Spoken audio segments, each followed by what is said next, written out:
Oil இயற்கை விவசாயிகளின் நேரடி விற்பனை அங்காடி. Healthy food, healthy living. Download today from Google Play Store. OIR online app, trusted by more than 10,000 families. ஒரு டாக்டர்னா புதுசாக வந்த ஒரு டாக்டர்னா டாக்டர் கையில் தகுதி அறிஞ்சு கொடுக்கணும். இப்போ தான் படிக்க ஆரம்பிக்கிறவர்கிட்ட கொடுக்கக்கூடாது அப்படின்னு. நடிகருடைய மகளா? நடிகருடைய மகள் சத்யராஜ் பொண்ணு என்ன நடிகருடைய மகள். 2024 எலெக்ஷனு கவலையே படலை, பார்த்துக்கலாம் வான்றாங்க. இன்னொன்று தாவேகா ரெடியாக இருக்கிறாங்க.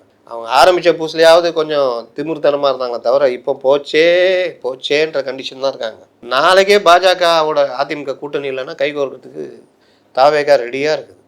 அப்போ இது எல்லாமே பாஜக தலைமைக்கு தெரியும். அன்னைக்கே தாவேகாவும் அதிமுகவும் உரசல் இல்லாமல் ஒரு அப்படியே ட்ராக் ஓடிக்கிட்டே இருக்குது. இவர் அப்படி சைடில் போகும்போது அப்படி பார்க்குறதும், அவர் அப்படியே காதலோட பார்க்குறதும், இவர் அப்படி அப்படின்றதும், அவங்க அப்படி நாணுவதும், இதெல்லாம் காதலை நோக்கி செல்கிறது. ஒரு காலம் பூவை கொடுத்து ஐ லவ் யூ சொல்லி விடுவார்கள் அப்படின்றது முன்னாள் காதலிக்கு தெரியும்.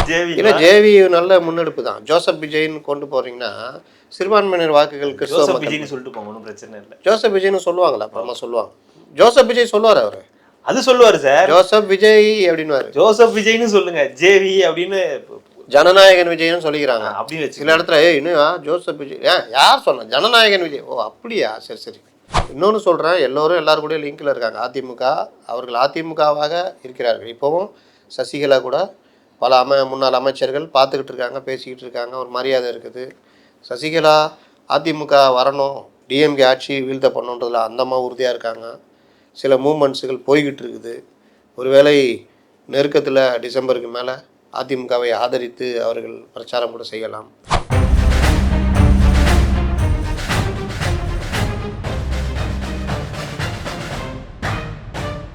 ரெட்ரோலுக்ஸ் நெஞ்சங்களுக்கு வணக்கம். நான் உங்கள் கார்த்திக். இன்றைய பொலிட்டிக்கல் பல்ஸ் நிகழ்ச்சியில் நம்முடைய இணைந்திருப்பவர் மூத்த பத்திரிகையாளர் திரு அப்துல் முத்தலீஃப் அவர்கள். வணக்கம் சார். வணக்கம்.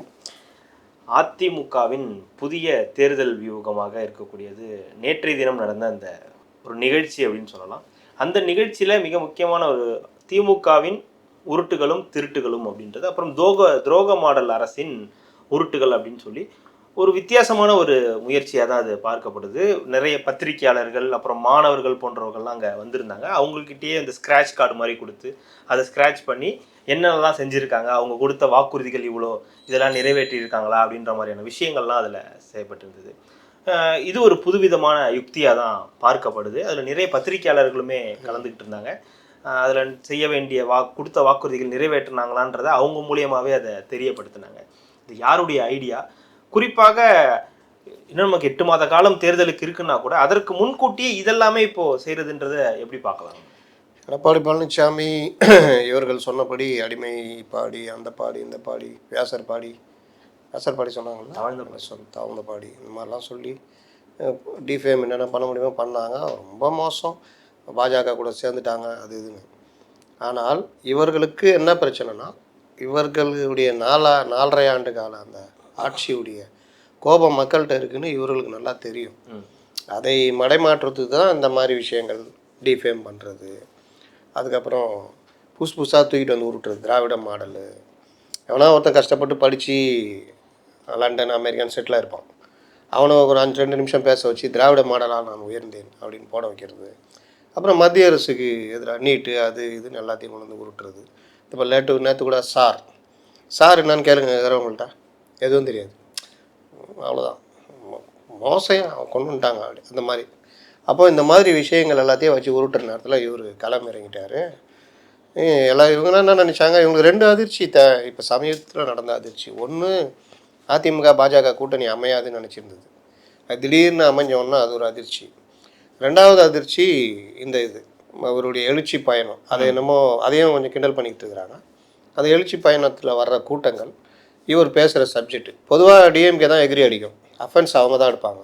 சமீப காலமாக பார்த்தீங்கன்னா அஃபென்ஸ் மோடு இவர் இருக்கார், எடப்பாடி இருக்கார். இவங்க டிஃபென்ஸ் மோடு கூட இன்னும் வரல, என்னென்னவோ பண்ணிக்கிட்டு இருக்கிறாங்க. சுந்தரா டிராவல்ஸுன்றாங்க, தவறுந்து போனாங்க, பழைய ஆயுதங்களே தூக்கிட்டு வர்றாங்க. அது பெரிய ஆயுதம் வச்சு தட்டி விட்டுட்டு இருக்காப்புல முடிச்சுக்கிட்டு இருக்கிறாங்க. அதனால் இவர்களுக்கு குழம்பி போயிருக்கு. நடுநடுவில் இலவச இணைப்புகளாக இலவச அதிர்ச்சி இணைப்புகள் அப்படின்னு பிரம்மாண்டமான கட்சி வரப்போகுது அப்படின்னு.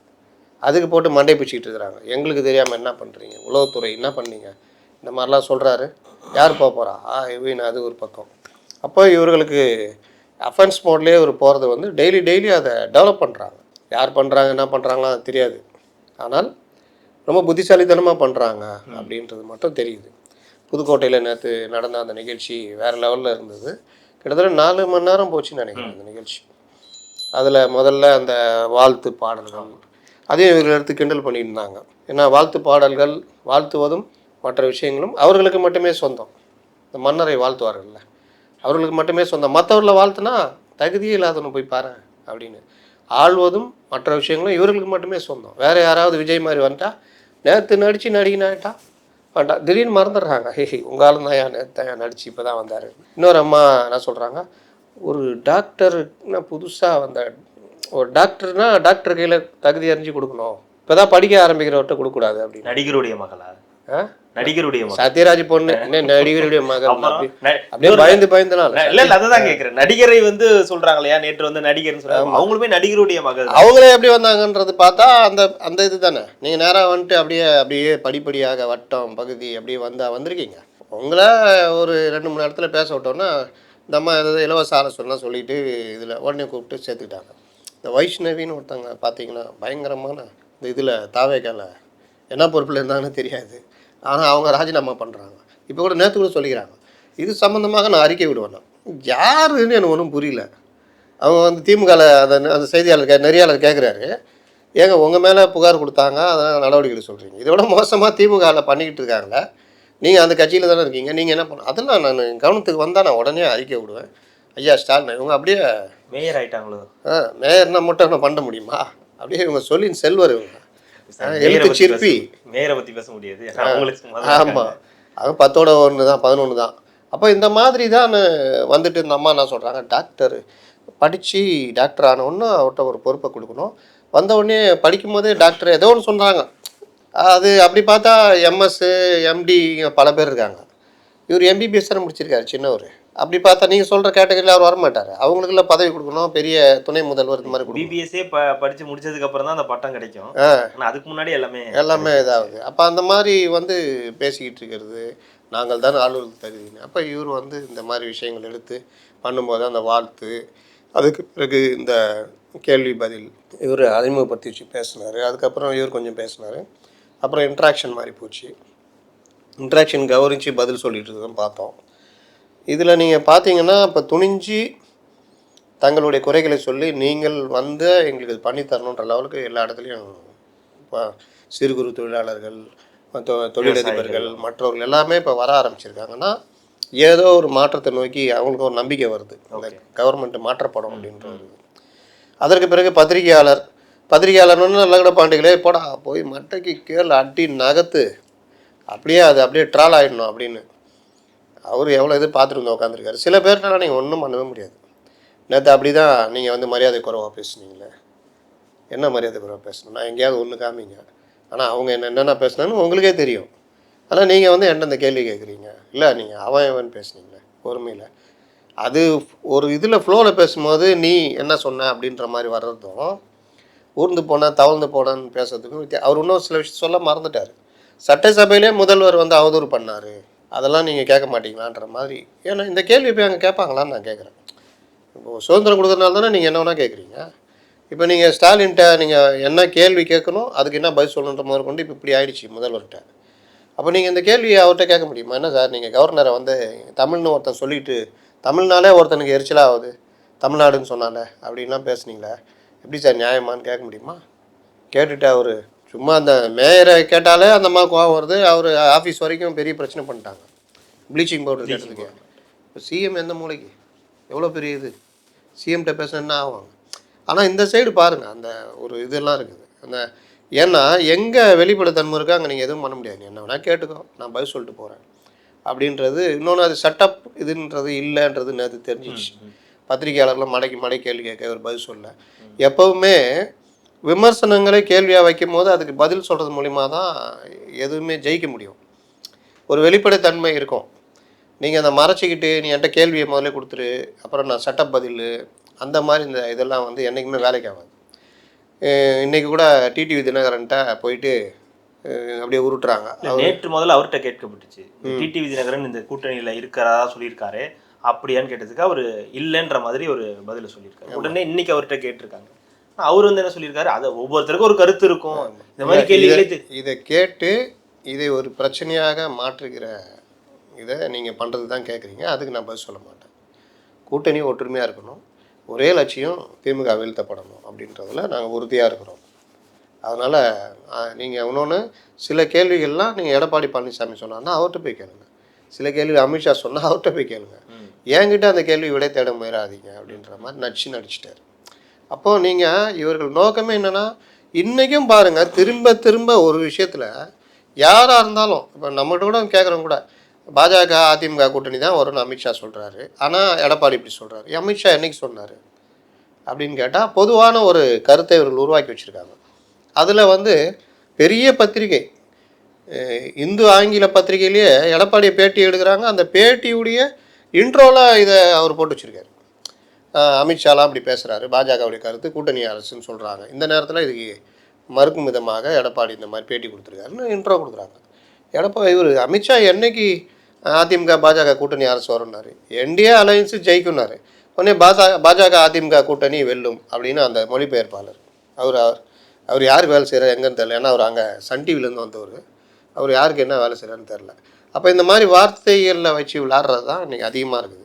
திரும்ப திரும்ப விளக்கம் கொடுத்தாலும் இன்றைக்கும் வந்து பாஜக இவரை இன்றைக்கி கூட நான் இப்போ வரும்போது ஒரு இன்டர்வியூ பார்த்துட்டு வந்தேன். ஒரு பத்திரிகையாளர்கிட்ட இன்னொருத்தர் கேட்குறாரு, பாஜக வந்து எடப்பாடியை முதலமைச்சராக ஏற்றுக்கல, ஆனால் இவர் நான் தான் முதலமைச்சர் அப்படின்னு சொல்கிறாரு. இதை பற்றி நான் இப்படி தான் கேட்குறாங்க. பாஜக எப்போ வந்துட்டு இவரை நான் முதலமைச்சராக ஏற்றுக்கலன்னு சொல்கிறாங்க. அவர் அதுக்கு அந்த மூத்த பத்திரிகையாளர் சொல்கிறாரு, என்ன தான் அதிமுக ஜெயிச்சு ஆட்சி அமைச்சாலும் பாஜக தான் இங்கே ஆட்சி நடத்தும் அப்படின்றாரு. அவர் இந்த 4 ஆண்டு கால ஆட்சியும் பார்த்துருப்பார். 2017 21 வரைக்கும் மிக கடுமையான நெருக்கடியான காலகட்டத்தை அதிமுக கவர்மெண்ட் நடத்திட்டு வந்தது. என்னது, இயற்கை பேரிடர்கள், வருஷம் புயல் தாக்குச்சு, கொரோனா வந்து கடுமையான பாதிப்பை கொடுத்தது. நிதி வருவாயே இல்லாமல் செலவினங்கள் அதிகமாக, அதையும் அவர்கள் சந்தித்தார்கள். இது இல்லாமல் கட்சிக்குள்ளே ஓபிஎஸை கொண்டு வந்து வச்சுக்கிட்டு இல்லாத தொல்லைலாம் கொடுத்தாங்க. இரட்டை தலைமை, இவர் ஒரு அறிக்கை விட்டு அவர் ஒரு அறிக்கை. சட்டசபையில் அதிமுகவுடைய கொள்கைக்கு எதிராக அவர் பேசிக்கிட்டு இருப்பார், கலைஞரை புகழ்ந்துட்டு இருப்பார். இந்த மாதிரி எல்லா விஷயத்துலையும் இவர் தொல்லை கொடுத்தாங்க. பாஜகவும் தொல்லை கொடுத்துச்சு, அண்ணாமலை ஒரு பக்கம். இதெல்லாம் இன்னொன்று மெஜாரிட்டி இல்லை, அதை மீறி தான் இவர்கள் பண்ணியிருந்தாங்க. இன்னொன்று அந்த டிஎம்கே கவர்மெண்ட் கொடுத்த தொல்லைலாம் கொஞ்சம் டிஎம்கே கொடுத்தது.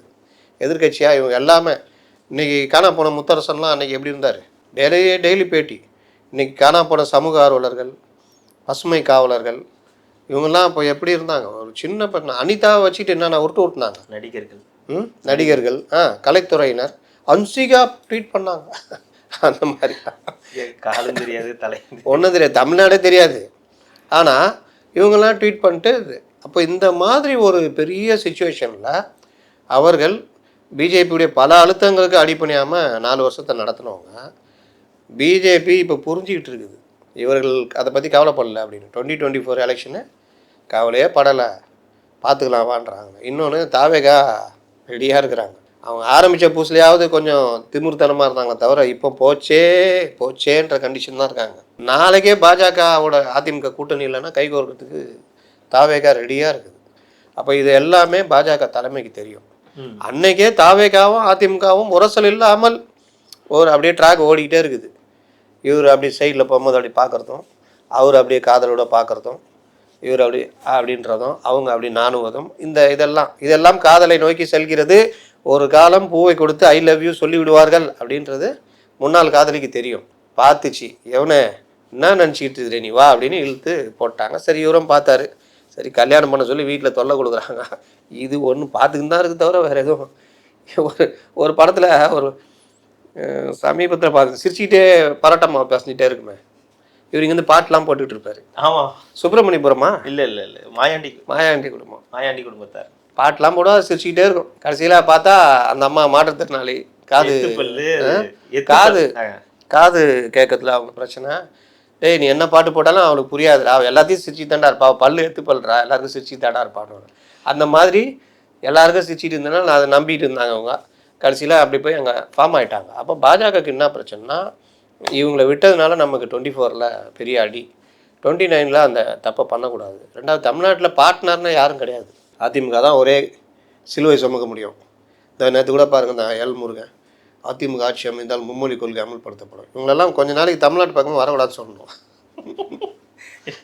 வந்துடா ராசா, நீ வா, கம்முன்னு மைக்கு பார்த்து பேசாத, கம்முன்னு போ அப்படி. இன்னைக்கு மனுவாக கொடுத்துருந்தோம் மோடிக்கிட்ட. முன்னாள் தலைவர்கள் தான் இப்போ பெரிய பிரச்சனை. அண்ணாமலை மெயின்டைன் பண்ணுவாருங்க. அண்ணாமலைக்கு மும்மொழி கொள்கை பற்றி கேட்டிங்கன்னா அதுக்கு என்ன சொல்லணுமோ அவருக்கு சொல்ல தெரியல சார். அது பிரச்சனையே இது இல்லை, ஆனால் இப்போ இது ஒரு இதுவாக்கி அது. ஆமாம், அதாவது நல்லா அப்படியே போய்கிட்டுமே கீழே ரம்பத்தை வச்சு அறுத்துன்னுக்குறாங்க. நல்லா வண்டி ஓடிக்கிட்டு இருக்குன்னா இவங்க தனியாக அறுத்துன்னு இருக்காங்க, இல்லாட்டி பின்னாடி கொக்கி போட்டு அப்படி கையெழுத்துன்னு இருக்காங்க. அந்த மாதிரி மும்மொழி கொள்கை விவகாரத்தில் அந்தந்த மாநிலங்கள் முடிவை எடுத்துக்கொள்ளலாம் அப்படின்னு இப்போ மத்திய அரசு லேட்டஸ்ட்டாக முடிவு எடுத்திருக்கு. அப்புறம் என்ன மும்மொழி கொள்கை அமுல்படுத்துவோம், தேவையில்ல வேலை தானே. இப்போ அவங்களுக்கு இதை மறைச்சிடுவானுங்க. இது மத்திய அரசு இப்போ அறிவிச்சது, அதை மறைச்சிட்டு பார்த்தீங்களா ஹிந்தி திணிப்பு போட்டு உருட்ட ஆரம்பிச்சிடுவாங்க. எல் முருகனே சொல்லிட்டார், நான் சொன்னேன்ல இங்கே பாஜக ஆட்சி தான் நடக்கும், பாஜக ஆட்சி நடந்தால் மும்மொழி ஏதோ ஹிந்தி திணிச்சோன்னு நமக்கு எல்லாம் சோறு கிடைக்காம போய்டுற மாதிரி. பாஜக ஆட்சி கூட்டணி ஆட்சி அமைந்தால் அண்ணாமலை தான் முதல்வர். இந்த மாதிரி இந்த உருட்டு எல்லாம், ஏன்னா அவங்க ஒரு 25-30 இடம் நிற்கிறாங்க, ஜெயிச்சா கூட்டணி ஆட்சியாக அமைதி வச்சுங்க. அவங்க 90 இடம், இவங்க ஒரு 20 இடம், அவங்களாம் சேர்ந்து கூட்டணி ஆட்சி அமைக்கிறாங்கன்னு வச்சுக்கிட்டா கூட மெஜாரிட்டி எந்த பெரிய கட்சி அந்த கட்சி தானே இருக்கும். 110 எம்எல்ஏ வச்சுக்கிட்டே உருட்டிட்டு 4 வருஷம் உருட்டிட்டு வந்த எடப்பாடி பழனிசாமிக்கு கூட வேற இந்த இவர் ஓடிக்கிட்டு இருக்கும்போது அக்கில் குத்திக்கினே கூடயே ஓடி வந்திருந்தார் ஓபிஎஸ். அவர்லாம் வச்சுக்கிட்டு தானே அவர் ஓடி இருந்தார். இப்போ எந்த பிரச்சனையும் இல்லை, கட்சி கையில் இருக்குது, எல்லாம் பக்காவாக இருக்குது. பேசிட்டு அண்ணாமலையை தூக்குறீங்களா, ஜாயின் பண்ணுறோம். அண்ணாமலையை தூக்குன அப்புறம் தான் ஜாயின் பண்ணுறாங்க. ரெண்டாவது, அதிமுக இந்த லகடப்பாண்டிகள்லாம் நாங்கள் பார்த்துக்குறோம், எங்கள் விஷயம். இந்த அண்ணாமலை வந்துக்கிட்டு டிடிவி கையில் கட்சி போயிடும், ஓபிஎஸ் தான் தலைவர், இந்த உருட்டுலாம் வச்சுக்கூடாதுன்னு நான் அனௌன்ஸ் பண்ணிடுறேன் அப்படின்ட்டு என்ன பாருங்களாம். அமித்ஷாட்ட இந்த கேள்வி கேளுங்க, ஓபிஎஸ் டிடிவி அவர்களும் கூட்டணி இருக்கான்னு சொல்லுவாங்க, அதை வச்சு நீ உருட்டலாண்டா அப்படின்னு டமால்னு போட்டு உடச்சிட்டாரு. அது அவங்க கட்சி பிரச்சனை, அவங்க பார்த்துக்குவாங்க. எங்களுக்கு 1000 பிரச்சனை, இது நீ வேறு இழுத்து விட்றீங்களா அப்படின்னு.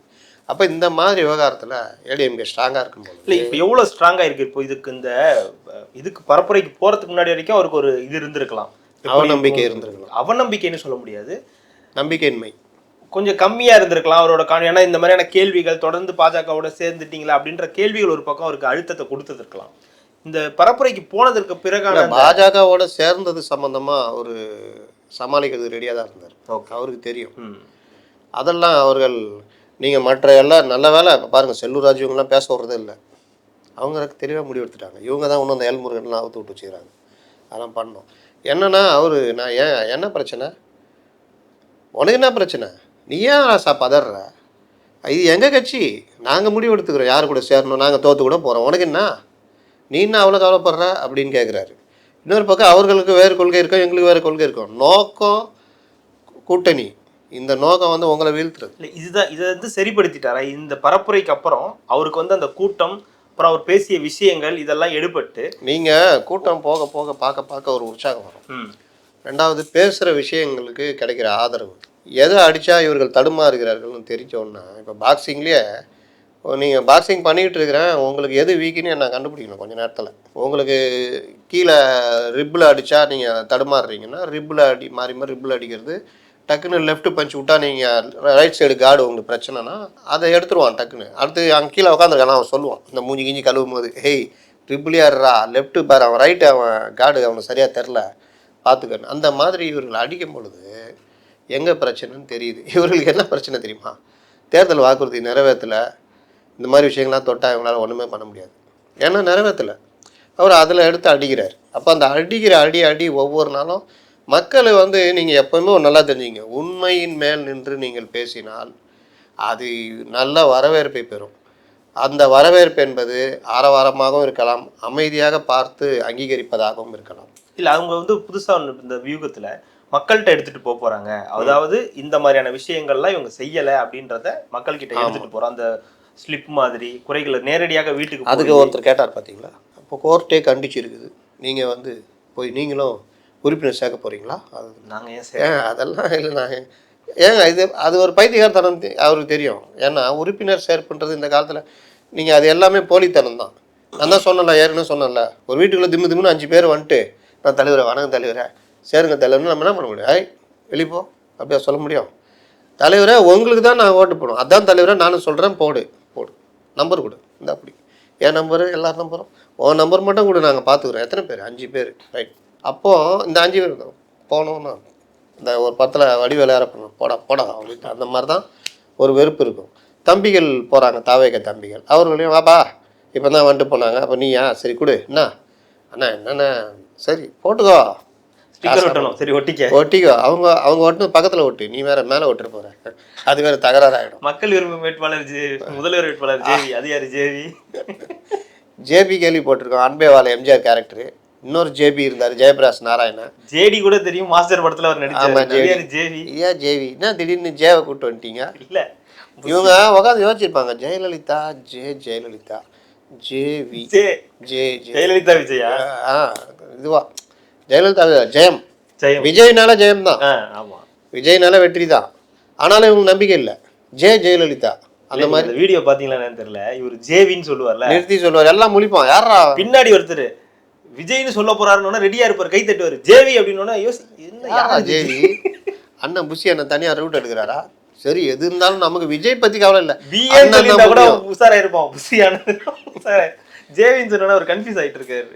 இல்லை, அவன் என்ன பண்ணி யோசிச்சிருப்பான், என்னடா விஜய் தூக்கி போட்டு அண்ணன் புதுசா, சரி நமக்கு விஜயா தேவை, அண்ணன் தான் முக்கியம், அண்ணன் தான் எதிர்காலம். இப்போ எப்படி ஐயா குலதெய்வம் அண்ணன், அந்த மாதிரி விஜய் ஐயா நீ குலதெய்வம், அண்ணன் தான் எதிர்காலம், அவர்கிட்ட தான் கட்சியே இருக்கு அப்படின்னு போயிடுவாங்க. சின்ன எதிர்காலம் இல்லை உஷாராயிட்டாங்க, அடுத்த நாளே உஷாராயிட்டு மக்கள் விரும்பும் முதல்வர் வேட்பாளர் உங்கள் விஜய் அப்படின்னு மாறிட்டாங்க. Vijaya Vijay Vijay UJ UV UVWXYZ அப்படிப்பா உங்கள் விஜய் யூவி மட்டும். சார் ஆரம்ப காலத்துல இந்த பாடலை பாடி கொண்டிருப்பவர் உங்கள் விஜய் அப்படின்னு வரும் இல்லையா, அதுதானே அந்த கொஞ்சம் கொஞ்சமா ஒரு தெரிய ஆரம்பிச்சு. அப்படியே நீங்க தளபதி எல்லாத்தையும் சேர்த்துக்கினீங்க, அது அதுக்கப்புறம் அம்மல் சம்பந்தம் அந்த மாதிரி இனிமே உங்கள் விஜய்ல இருந்து அப்புறம் விஜயா மாறும், அப்புறம் முதல்வர் வேட்பாளர் அப்படின்னு மாறிட்டே இருக்கும். இல்லை ஏதோ முயற்சி எடுக்கிறாங்க, நல்ல விஷயம். ஏன்னா நீங்க எல்லாத்தையும் போட்டுக்கிட்டு இது நம்ம வந்து விமர்சனம் தான் பண்ண முடியும், கிண்டல் பண்றதுக்கு நம்ம ஆள் கிடையாது. இல்லை ஏதோ ஒரு வகையில பண்றீங்க, ஏதோ ஒரு வகையில பண்றாங்க. நம்ம அதை என்ன சொல்றோம்னா கொஞ்சம் ரீச் ஆகுற மாதிரி இது மாதிரி பண்ணுங்க. தயவுசெய்து கொண்டு வராங்க. இல்லை ஜேவி நல்ல முன்னெடுப்பு தான். ஜோசப் விஜய்னு கொண்டு போறீங்கன்னா சிறுபான்மையினர் வாக்குகளுக்கு சொல்லிட்டு போங்க, ஒன்றும் பிரச்சனை இல்லை. ஜோசப் விஜய்னு சொல்லுவாங்களா? அப்புறமா சொல்லுவாங்க ஜோசப் விஜய் சொல்லுவார், அவரு அது சொல்லுவாரு சார், ஜோசப் விஜய் அப்படின்னு. ஜோசப் விஜய்னு சொல்லுங்க, ஜேவி அப்படின்னு ஜனநாயகன் விஜய்னு சொல்லிக்கிறாங்க. அப்படி சில இடத்துல இன்னும் ஜோசப் விஜய் யார் சொன்ன ஜனநாயகன் விஜய், ஓ அப்படியா சரி அந்த மாதிரி உருட்டிக்கிறாங்க. அதெல்லாம் ஓகே, நீங்கள் மதுரை மாநாடு எப்படி கொண்டு போக போறீங்கன்றதான் ஒரு இது, அதை நம்ம அப்புறமா பேசுவோம். இவர் வந்து அந்த வகையில் நீங்கள் எந்த பால் போட்டாலும் அடிக்கிறேன்றதை தாண்டி கான்ஃபிடென்ட் வந்துருச்சு இல்லையா? ஆமாம், அதான் சொல்ல வரேன். செஸ்லேயே நீங்கள் என்ன ஏறி அடிச்சுக்கிட்டு இருக்கீங்கன்னா என் மைண்ட் எப்படி ஆகுதுன்னா டிஃபென்ஸ் மூடு போயிடுவேன். அடுத்து ராஜா இங்கே ராணி இங்கே கொண்டு வருவாரா, குதிரை இங்கே வருது, மந்திரி இப்படி வருது, யானை இங்கே கொண்டு வந்து பாட்டு, அந்த யானையை மந்திரியும் சேர்ந்துச்சுன்னா நம்ம என்ன பண்ணுறதுல ராணி இப்படி கொண்டுட்டா அப்படி இந்த மைண்டில் தான் ஆடுவோம். கொஞ்ச நேரம் பொறுத்து இங்கே கொஞ்சம் தடுமாறும் போது இல்லாட்டி நீங்கள் தெம்பா இங்கேயே கவனிச்சிட்டு இருப்பீங்க, அடுத்து ராஜா கிட்ட எப்படி செக் வைக்கிறதுக்கு இதை மூவ் பண்ணலாம், அதை மூவ் பண்ணலாம், இதை தட்டலான்னு. ஆனால் இங்கே பெரிய அளவில் ராஜா கோட்டை விட்டுருப்பீங்க, பட்டுன்னு இங்கேருந்து ராணி எடுத்து ஏறி டக்குன்னு வச்சு செக்மேட்டு இந்த மாதிரி காலில் தான் இருக்குது. இது வந்து டக்குன்னு அதை சமாளிச்சுட்டு அஃபென்ஸ் மோட் எடுக்குது. இப்போ கிரிக்கெட் விளையாடும் போது ஒரு ஓவரில் 2 பால் அப்படி போகும், பீட்டன் ஆகி விக்கெட் கீப்பர்ட்ட கத்திக்கிட்டு இருப்பாங்க. 3வது பால் பேட்ஸ்மேன் ஒரு தூக்கு, 4வது பால் ஒரு தூக்குனா பவுலருக்கு அந்த கான்ஃபிடென்ஸ் போயிடும். அப்புறம் எனக்கு ஃபுல் டாஸ் போடுவார், கிரிக்கெட்லாம் பார்க்குறாங்க. அந்த மாதிரி இவங்க 2-3 டைட் பால் போட்டாங்க, லொட்டு வச்சார், அடுத்த பால் 6 4 போனோன்னா இவங்களுக்கு இப்போ அந்த இது போயிடுச்சு, கான்ஃபிடென்ட் போயிடுச்சு. ஓகே, ஃபுல் டாஸும் நோ பாலும் போட ஆரம்பிச்சிட்டாங்க. இப்போது அடுத்ததாக வரக்கூடிய செய்திகள் பிரதமர் மோடி அவர்களுடைய அந்த வருகை, இந்த வருகையில் வந்து யாரை சந்திக்க போகிறார் அப்படின்றது மிகப்பெரிய கேள்விகளை உருவாக்கியிருக்கு. எடப்பாடி அவர்களை சந்திக்கிறார்ன்றது உறுதியாயிருக்கு. இன்று இரவு அவரை வந்து சந்திக்க போகிறார், விமான நிலையத்தில் சந்திக்க போகிறார். முதல் முறையாக கூட்டணி அமைந்து முதல் முறையாக. ஓபிஎஸ் அவர்கள் ரொம்ப எதிர்பார்த்து காத்துக்கிட்டு இருந்தார், எப்படியாவது பார்த்துடணும் அப்படின்னு. அவர் ரொம்ப அவருடைய கடிதங்கள்லேயே நமக்கு வந்து ஃபோட்டோ கிட்ட கொடுத்தாம்பா பார்க்க போகிறாரு. அது பதிலாக பேர் எழுதி கொடுங்க, ஓபிஎஸ்ன்னு பேர் எழுதி கொடுத்தனா அதுவும் பார்த்துட்டு போங்க. அப்போ கூட கேட்பாரு மோடி, பார்க்க ஓபிஎஸ்ஐ நான் பார்ப்பதனால கூட்டணிக்கு பிரச்சனை வந்து விடாதே, அப்படின்னு அமித்ஷா போன போடுவா அப்படின்னு. இல்லை வரும். ஏன்னா இதர ஊடகங்கள் வந்து எனக்கு ஓபிஎஸ்ஐ ரகசியமாக சந்தித்த எடப்பாடின்னு இது மோடின்னு போட்டுருவாங்க. இல்லை எனக்கு தெரிஞ்சு இந்த விமான நிலையத்தில் எங்கேயாவது ஒரு 10 போஸ்டர் எங்கேயாவது ஒட்டிடுவாங்கன்னு நினைக்கிறேன், ஓபிஎஸ் போஸ்டரை. ஆமாம், அந்த ஓபிஎஸ் அப்போ நம்மளால உஷாரு பார்த்துட்டு ஓபிஎஸ் ஏ கியா ஹே இப்படியா அப்படின்றவாப்ல. அல்ல ஏன் கூட்டத்தோட கூட்டமாக ஓபிஎஸ் இப்படின்ட்டாருன்னா அது ஒரு சிக்கலா என்ன. இதனால் அவர் சந்திக்கிறதுலேயே ஒரு பெரிய பிரச்சனை. ஓபிஎஸ் அவர்கள் ஒரு முன்னாள் முதலமைச்சர், அவங்க கூட கூட்டணியில் இருந்திருக்காரு 2024. நல்லா ஒன்று புரிஞ்சுக்கிங்க. இல்லை சார், அவங்க கூட இன்னும் ஒரு தனியாக நின்றுருக்காரு. நல்லா ஒன்று புரிஞ்சுக்கிங்க. இந்த வில்லன் கேரக்டர்லாம் வரும்பொழுது வில்லனுக்கு அடியாளாக சில பேர் வருவாங்க, ஹீரோ கூட இது பண்ணுவாங்க. ஒரு பிரச்சனையில் வரும்பொழுது வில்லனே கூட அதனை போட்டுருவோம், அது இதாகிட்டே அதாகிட்டு. இல்லாட்டி வில்லனும் ஹீரோவும் ஒன்று சேர்ந்துட்டாங்கன்னா கூட இருக்கிறவன் டம்மி ஆகிடுவோம். நீங்கள் வந்து கருவி தான் ஓபிஎஸ். நான் ஆரம்பத்துலேருந்தே சொல்கிறேன், ஓபிஎஸ் வந்த தலைவர் இல்லை, கொஞ்சம் கொஞ்சமாக உருவாகி வந்த தலைவர் இல்லை. அவர் வந்து அப்படியே கொண்டு வரப்பட்ட தலைவர் நேரடியாக. நீங்கள் பார்த்தீங்கன்னா 2001 முன்னாடி டிடிவிக்கு ஒர்க் பண்ணி, ஜெயலலிதாவுக்கு ஒர்க் பண்ணி, அதுக்கப்புறம் நம்ம சமூகத்தை சேர்ந்தவர், நல்ல ஒரு இதுவாக இருக்கார், விசுவாசமாக இருக்கார். தனிப்பட்ட முறையில் ஓபிஎஸ் நல்ல மனிதர், ஒரு பொறுமை மிகுந்த இது, அரசியல் பந்தா இல்லாத அரசியல்வாதி. அதெல்லாம் நமக்கெல்லாம் மாற்றுக்கிறது இல்லை. அவருடைய அரசியலை தான் நான் சொல்கிறேன். அவருடைய அரசியலில் இந்த மாதிரிலாம் இருக்குது அப்படின்னோன்னா அவரை தான் 2002 அவங்களுக்கு இந்த டாக்ஸி பிரச்சனைலாம் வந்தப்போ அவரை ஃபஸ்ட்டு எடுத்தோடனே அமைச்சராகிறாங்க. அடுத்து அவரை முதல்வராகும் போது தான் வெளி உலகத்துக்கு ஓபிஎஸ்னு ஒரு கேரக்டர் தெரிய ஆரம்பிக்குது. அதுக்கு பிறகு ஒரு பக்கம் சின்னம்மா, இன்னொரு பக்கம் பெரியம்மா, அம்மா, 2 பேருக்கு மேலே அபிமானத்தையும் அவர் பெற்றவுடனே கடன் உயர்றாரு, நிதி அமைச்சர், செகண்ட் லெவல் பொசிஷன் வராரு.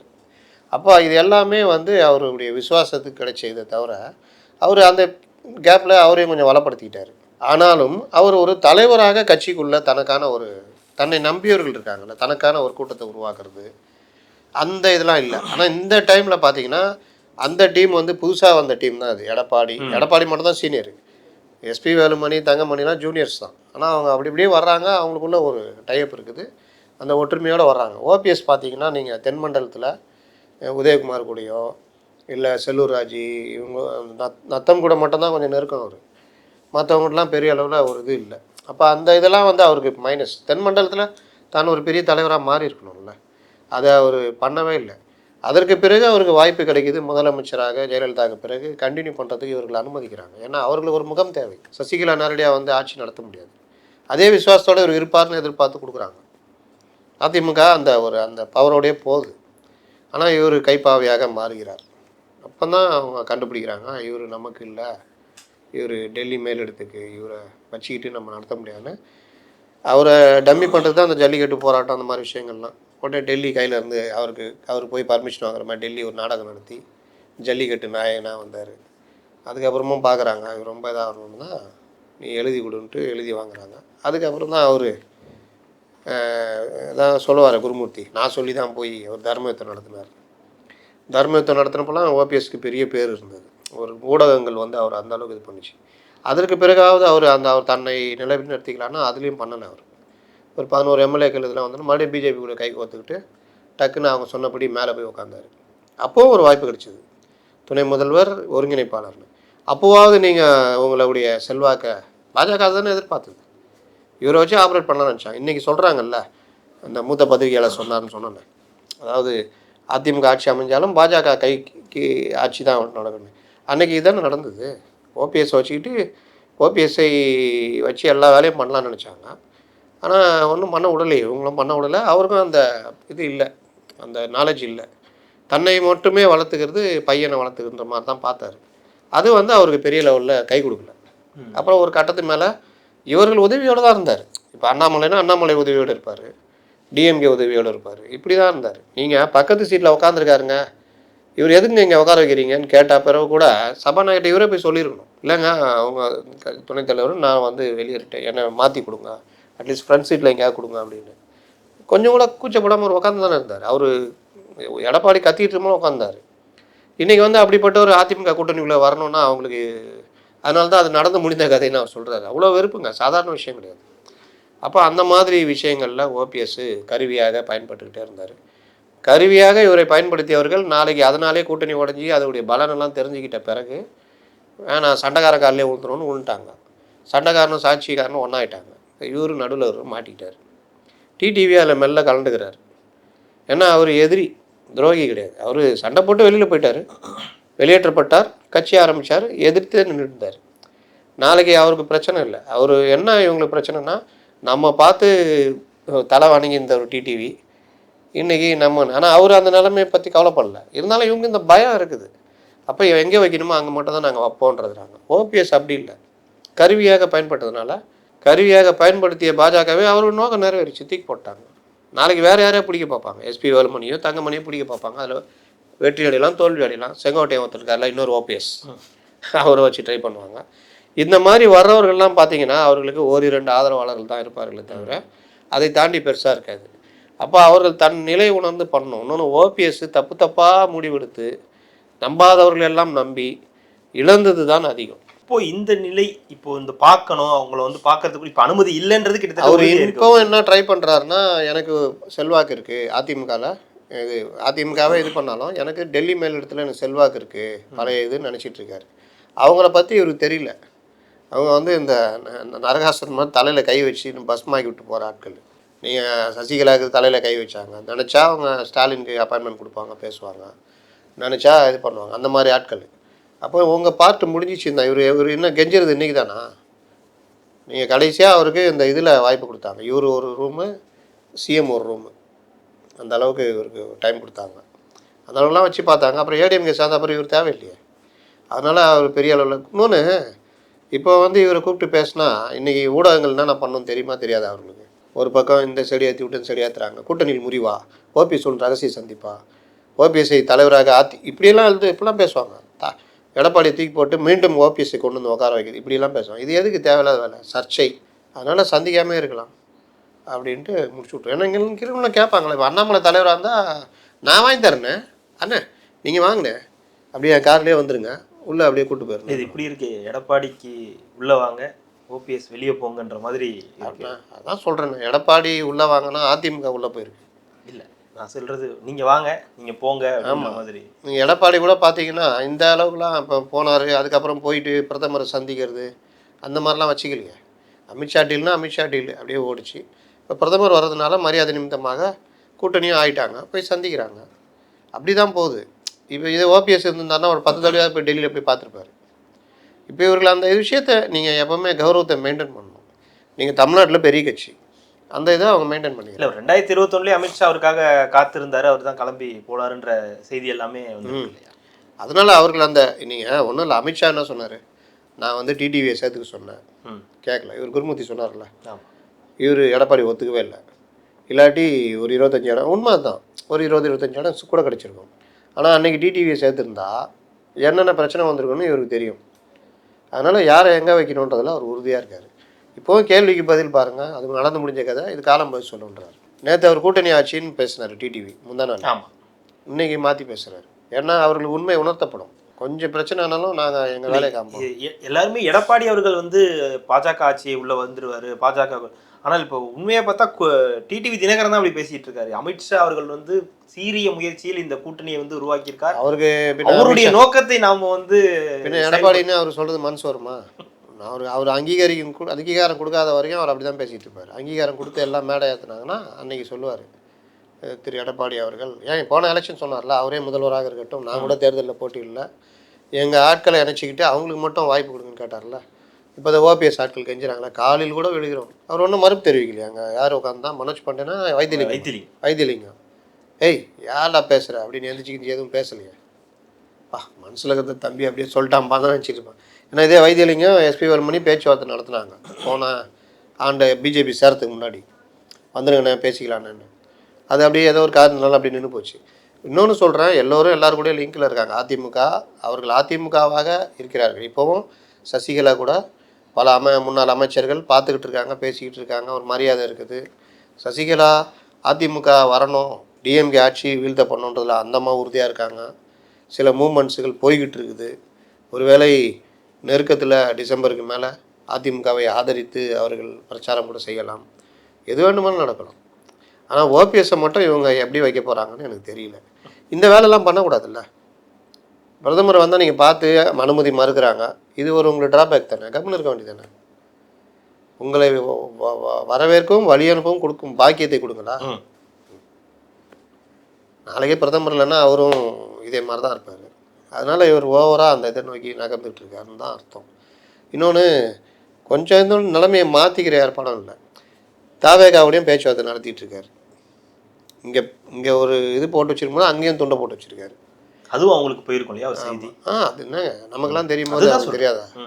பல விஷயங்கள் அவங்களுக்கு தெரியும். நம்ம சொல்ல முடியாத விஷயங்கள் கூட அவங்களுக்கு தெரியும். அதனால் பாஜக ஒரு விஷயத்தில் உறுதியாக இருக்குதுங்க. இந்த கூட்டணி, அதுவும் ஊடகங்களை வைத்து இவர்கள் என்னென்ன பண்ணுறாங்க, ஒரு சின்ன வார்த்தை பிசகினாலும் அதை பயன்படுத்தி பெருசாக அதை ஆக்கிற வேலையை செய்கிறாங்கன்றதில் இப்போ எல்லாருமே தெரிஞ்சுக்கிட்டாங்க. நயினார் நாகேந்திரன்லேருந்து எல்லாருமே. எல்முருகன் போன்றவர் மட்டும்தான் வேணும்னு செய்கிறாங்களா இல்லை தெரியாமல் பேசுகிறாங்களா தெரில. அதெல்லாம் சொல்லிவிட்டு எல்லாமே இதாகும். அண்ணாமலையை கூட கிட்டத்தட்ட ஒரு லெவல் கொண்டு வந்துட்டாங்க. எடப்பாடி தான் முதலமைச்சர். அது எனக்கு அமித்ஷா சொன்னபடிங்க, அவர் சொல்கிறது தான் நாங்கள் கேட்கணும், அப்படி வந்துட்டாப்புல. சரி, ஏதோ ஒன்று சொல்லி தொலைறீங்களா சொல்லுங்கள் அப்படின்ற லெவலுக்கு வந்துடுச்சு. அதனால் ஸ்ட்ராங் ஆகிட்டு போய்கிட்டு இருக்குது. பிரம்மாண்ட கூட்டணியும் கிட்டத்தட்ட நகர்ந்துக்கிட்டு இருக்குதுன்னு சொல்லலாம். ஓகே, அதற்கான காலம் கனிந்து வருகிறது. பிரம்மாண்ட கூட்டணி, பிரம்மாண்ட கட்சி நகருது. ஓகே, அதுவும் நம்மளுக்கு அரசல் புரசலாக தகவல் வந்துகிட்டு இருக்குது. போகட்டும், அவங்களுக்கு தெரியும், நம்மளோட அவங்களுக்கு தெரியும். எதிர்முகாமில் திமுகவில் உளவுத்துறை எல்லா நேரத்தையும் ரிப்போர்ட் போட்டுருக்கோம். அதனால் அதுவும் நகர்ந்து போயிட்டு. கண்டிப்பாக சார், தொடர்ந்து பேசலாம். மிக்க மகிழ்ச்சி.